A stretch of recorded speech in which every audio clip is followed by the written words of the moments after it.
Can I not just ask whether they ever pay the police? Sorry? It's just the one element of whether you ever pay the police for information. Yeah. We have paid the police for information in the past, and it's been... And will you do it in the future? It depends on... We operate within the code and within the law, and if there's a clear public interest, then the same holds for private detectives, for subterfuge, for video bags, whatever you want to talk about. It's illegal for police officers to receive payments? No, we don't. As I said, within the law. You can assure us, therefore, that in future there will be checks in place that senior reporters, however experienced, who suddenly produce stories, will be required to give undertakings that there have been no breaches of the code. I cannot.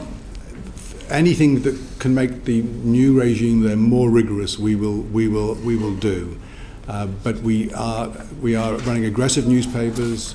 And the job of them, as I said earlier, most of the time is to find out information that other people don't want them to find out.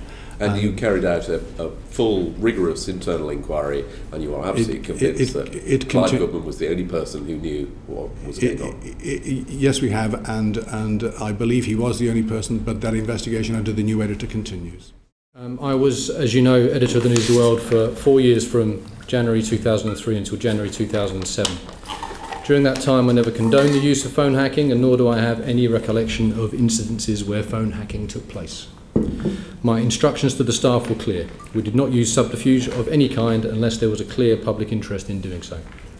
They were to work within the PCC code at all times. Things went badly wrong under my editorship of the News of the World. I deeply regret it. I suspect I always will. I take the blame because ultimately it was my responsibility. And I'm not asking for any sympathy. I suspect I'm unlikely to get any today. But when I resigned, I gave up a 20-year career with News International, and in the process everything that I'd worked towards from the age of 18. But I think it's right that when people make mistakes, they take responsibility. And that is why I resigned. As I said previously, there's essentially nothing new in the story other than to place in the public domain additional material that had already been considered by both the police investigation into Goodman and Mulcair and by the CPS and the prosecution team. There was certainly no new evidence, and in spite of a huge amount of publicity and our request to The Guardian and others to submit to us any additional evidence, nothing has been forthcoming since. What did you do about the fact that there appeared to be two documents which suggested that others beside Clive Goodman were involved?